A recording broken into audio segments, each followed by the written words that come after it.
एक घने बरगद के पेड़ की छांव में एक ज्ञानी साधु बैठे थे।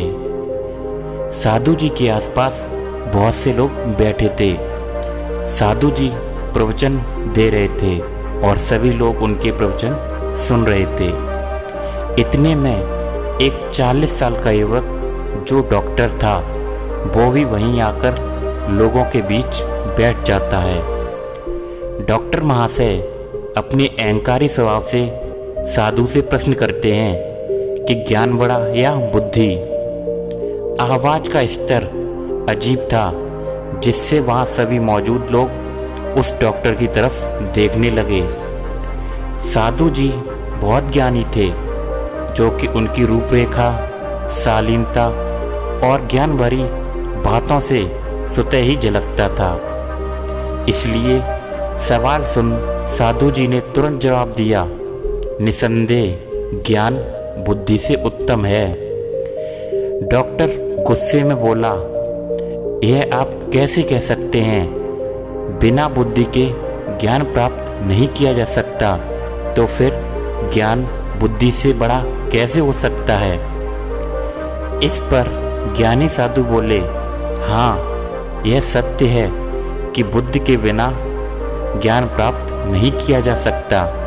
किसी भी तरह के ज्ञान को समझने के लिए बुद्धि का होना आवश्यक है, लेकिन संसार में कोई मनुष्य या जीव ऐसा दिखा दो जो बिना मस्तिष्क यानी बिना बुद्धि के हो। ईश्वर ने सबको समान बुद्धि दी है, तो यह बात तो पक्की है कि बुद्धि शुरू से ही सबके पास है, किंतु वह बुद्धि सिर्फ नाम की बुद्धि कहलाती है। मस्तिष्क में मौजूद बुद्धि को जब तक ज्ञान रूपी औजार से तराशा नहीं जाता है, तब तक वो बुद्धि कोयले के समान होती है। यानी मस्तिष्क में मौजूद जिस बुद्धि की आप बात कर रहे हो, उसका ज्ञान के बिना कोई अस्तित्व ही नहीं है। यह था पहला तर्क। अब इस बात को और अधिक स्पष्ट करने के लिए दूसरा तर्क मेरे इस सवाल से जुड़ा है कि आपकी नज़रों में महान व्यक्ति कौन होगा, जिसके पास बुद्धि ज़्यादा है या जिसके पास ज्ञान अधिक है?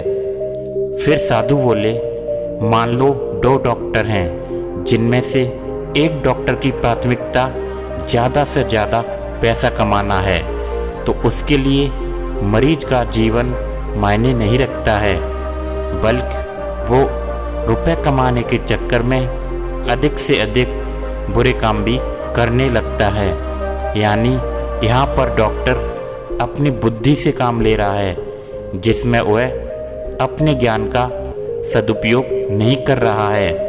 वहीं दूसरा डॉक्टर, जिसकी पहली प्राथमिकता लोक सेवा कल्याण है, उसके लिए मरीज का जीवन उतना ही कीमती होगा उसका परिवार का जीवन है। ऐसा डॉक्टर पूरी ताकत और तजुर्बा लगा देगा किसी मरीज की जान बचाने में। 99% केस में इस तरह के डॉक्टर मरीज की जान बचाने में सफल होते हैं। अब आप बताइए कि डॉक्टर होना महान है या जान बचाने वाला तथा मरीज को नया जीवन देने वाला? इससे यह पता चलता है कि बुद्धिमान इंसान ज्ञान का दुरुपयोग भी कर सकता है, किंतु ज्ञानी मनुष्य ना तो कभी अपने ज्ञान का दुरुपयोग करेगा और ना ही अपनी बुद्धि का। हर डॉक्टर बुद्धिमान हो सकता है, लेकिन ज्ञानी नहीं, क्योंकि सिर्फ ज्ञान को प्राप्त करना ही काफ़ी नहीं होता जब तक उसका सदुपयोग न किया जाए। अतः हर ज्ञानी मनुष्य बुद्धिमान हो सकता है, किंतु हर बुद्धिमान मनुष्य ज्ञानी हो यह जरूरी नहीं है। तीसरा तर्क, जिस तरह एक खूबसूरत मकान को बनाने में कई तरह के छोटे बड़े ईंट, पत्थर, मिट्टी, रेत और सरिया लगता है, ठीक उसी तरह बुद्धि भी उस मकान की तरह है जिसे तमाम तरह के ज्ञान से मिलकर प्रगतिशील बनाया होता है। ज्ञान के बिना बेहतर बुद्धि की कल्पना नहीं की जा सकती। अतः इन तमाम तर्क से ये साबित होता है कि ज्ञान बुद्धि से कहीं ज़्यादा उत्तम है। हर मनुष्य में बुद्धिमत्ता का स्तर कम या अधिक हो सकता है, किंतु ज्ञान हर कोई प्राप्त कर सकता है। जीवन और रिश्तों को बेहतर बनाने के लिए बुद्धि से कहीं ज़्यादा ज्ञान की आवश्यकता होती है। बुद्धिमानी से मनुष्य गणित के सवाल हल कर सकता है, किंतु जीवन के गणित का हल सिर्फ ज्ञान से ही होगा।